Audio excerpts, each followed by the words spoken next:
अगर किसी राजा को पता चल जाए कि उसका सबसे भरोसेमंद मंत्री ही राज्य को धोखा दे रहा है, तो वह क्या करेगा? एक राज्य था जहां का राजा सिर्फ ताकतवर ही नहीं, बल्कि बहुत समझदार और चतुर भी था। लेकिन एक दिन उसे ऐसा राज पता चला जिसने पूरे राज्य की नींद उड़ा दी। राजा ने तुरंत कोई सजा नहीं दी, बल्कि उसने एक ऐसी चाल चली कि सच अपने आप सबके सामने आ गया। आखिर राजा ने ऐसा क्या किया और मंत्री का क्या हुआ? आइए सुनते हैं समझदार राजा की पूरी कहानी। बहुत समय पहले विक्रमगढ़ नाम का एक समृद्ध राज्य था।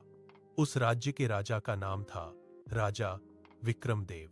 राजा विक्रमदेव अपनी न्यायप्रियता और समझदारी के लिए पूरे राज्य में प्रसिद्ध थे। वह हमेशा कहते थे, तलवार से राज्य जीता जा सकता है, लेकिन बुद्धि से राज्य चलाया जाता है। राजा के दरबार में कई मंत्री थे, लेकिन उनमें सबसे खास था मंत्री सोमदत्त। सोमदत्त हमेशा राजा के पास रहता और हर फैसले में सलाह देता। राजा को उस पर पूरा भरोसा था। लेकिन राज्य में कुछ समय से अजीब घटनाएं होने लगी। राज्य के किसानों ने शिकायत करना शुरू किया, महाराज, हमसे बहुत ज्यादा कर वसूला जा रहा है। राजा हैरान हो गए, क्योंकि उन्होंने तो कभी इतना कर लगाने का आदेश नहीं दिया था।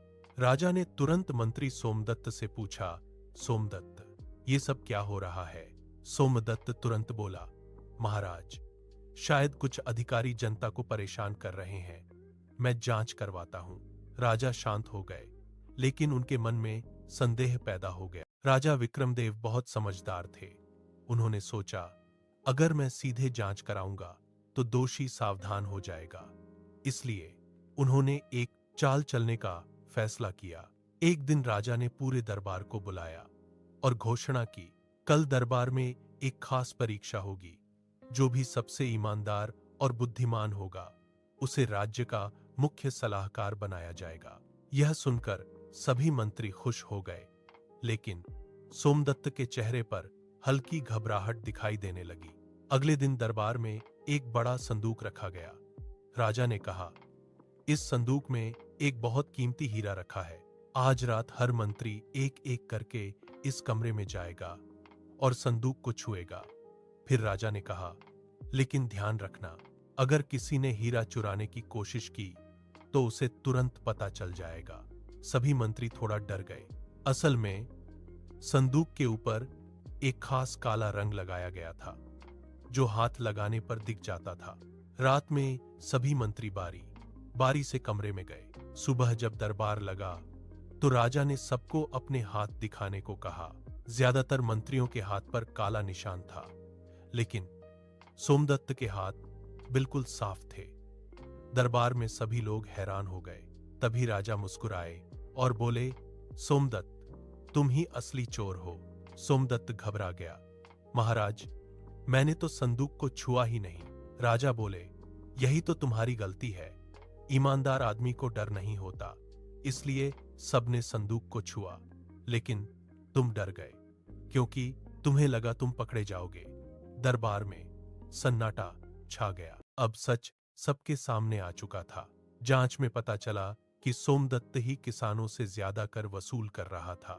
राजा ने तुरंत आदेश दिया, सोमदत्त को पद से हटाया जाए और उससे सारा धन वापस लिया जाए।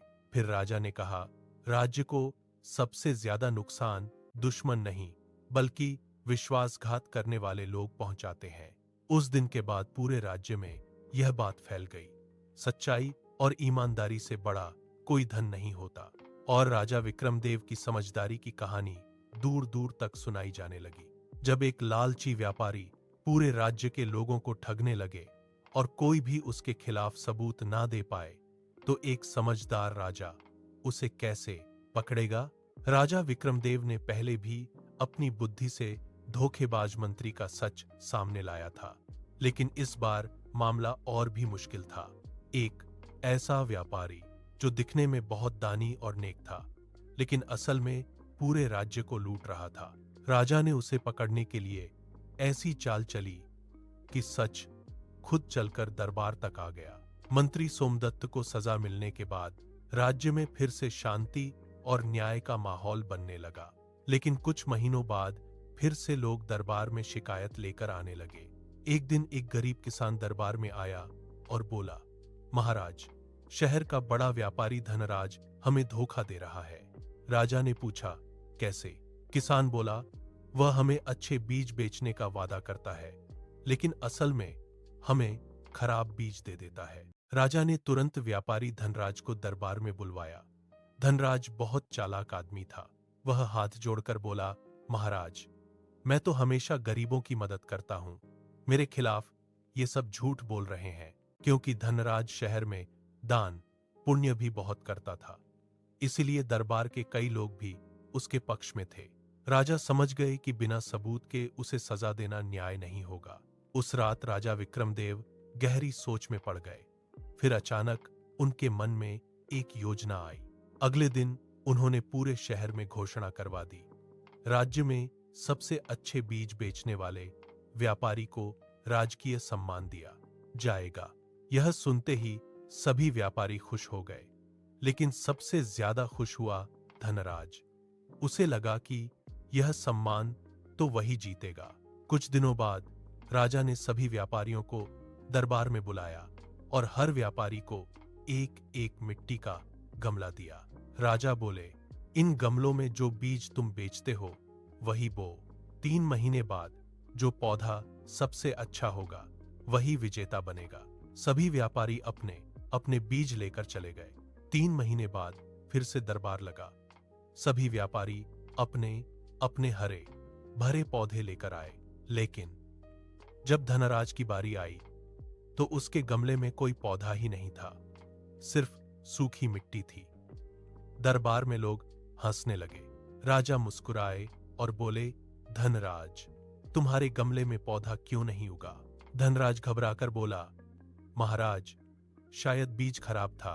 तभी राजा बोले, बिल्कुल सही, क्योंकि मैंने जो बीज दिए थे वे उबाले हुए बीज थे, उनसे पौधा उग ही नहीं सकता था। पूरा दरबार चौंक गया। राजा ने आगे कहा, बाकी सभी व्यापारी झूठ बोल रहे हैं, लेकिन धनराज सच बोल रहा है कि बीज खराब था। फिर राजा ने गंभीर होकर कहा, लेकिन असली सवाल यह है कि अगर बीज खराब था तो बाकी लोगों के पौधे कैसे उग गए? अब सभी व्यापारी डर गए और सच सामने आ गया कि वे नकली बीज बेचते थे। राजा ने आदेश दिया, जो व्यापारी लोगों को धोखा दे रहे थे उनसे जुर्माना लिया जाए। लेकिन धनराज को देखकर राजा बोले, तुमने सच बोला, इसलिए तुम्हें एक मौका दिया जाता है। उस दिन के बाद पूरे राज्य में ईमानदारी से व्यापार होने लगा। उस दिन राजा ने दरबार में कहा, सच्चाई देर से सामने आती है, लेकिन जब आती है तो सबको आईना दिखा देती है। और राजा विक्रमदेव की बुद्धिमानी की कहानी फिर से पूरे राज्य में फैल गई।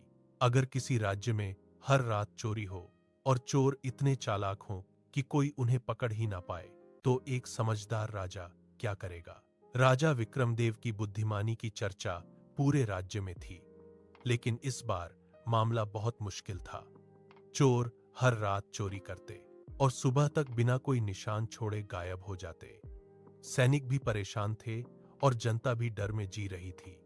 तब राजा ने एक ऐसी चाल चली जिससे चोर खुद ही राजा के सामने आ गए। आखिर राजा ने ऐसा क्या किया? विक्रमगढ़ राज्य में सब कुछ ठीक चल रहा था, लेकिन अचानक शहर में लगातार चोरी होने लगी। कभी किसी व्यापारी के घर से सोना गायब हो जाता, तो कभी किसी किसान की मेहनत की कमाई। सैनिकों ने कई बार चोरों को पकड़ने की कोशिश की, लेकिन चोर हर बार बच निकलते।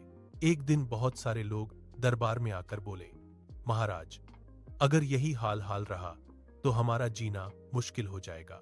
राजा विक्रमदेव ने गंभीर होकर कहा, चिंता मत करो, इस राज्य में अन्याय ज्यादा देर तक नहीं टिक सकता।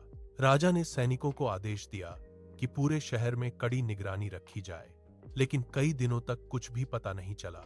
एक रात राजा ने अपने सबसे भरोसेमंद सैनिक को बुलाया। राजा बोले, कल पूरे शहर में घोषणा करवा दो कि राजा ने चोरों को पकड़ने का तरीका ढूंढ लिया है। अगले दिन पूरे शहर में यही खबर फैल गई। यह खबर चोरों तक भी पहुंच गई। वे सोचने लगे, राजा, आखिर हमें कैसे पकड़ेगा? उस रात राजा ने एक अजीब आदेश दिया। उन्होंने कहा, आज रात शहर के सभी घरों के बाहर एक जादुई लाल रंग लगाया जाएगा। फिर राजा ने घोषणा करवाई, अगर कोई चोर रात में किसी घर के पास जाएगा तो उसके पैरों पर यह रंग लग जाएगा और सुबह तक वह रंग कभी नहीं छूटेगा। यह सुनकर चोर घबरा गए। चोरों ने सोचा, अगर सच में जादुई रंग हुआ तो हम पकड़े जाएंगे। इसलिए उस रात किसी भी घर में चोरी नहीं हुई। अगली सुबह राजा ने पूरे शहर को दरबार में बुलाया और मुस्कुराकर बोले, कल रात किसी घर में चोरी क्यों नहीं हुई? तभी एक आदमी घबराकर बोला, महाराज, शायद चोर डर गए होंगे। राजा ने तुरंत सैनिकों को आदेश दिया, इस आदमी को पकड़ लो। सभी लोग हैरान रह गए। राजा बोले, मैंने तो कहीं भी कोई रंग नहीं लगाया था, मैंने सिर्फ अफवाह फैलाई थी। फिर राजा बोले, जिसे पता था कि चोर डरेंगे वही असली चोर है। अब वह आदमी कांपने लगा। पूछताछ में उसने बताया कि वह और उसके साथी ही सारी चोरियां कर रहे थे। राजा ने सभी चोरों को पकड़कर सजा दी और चोरी का सारा सामान वापस लोगों को दिलवाया।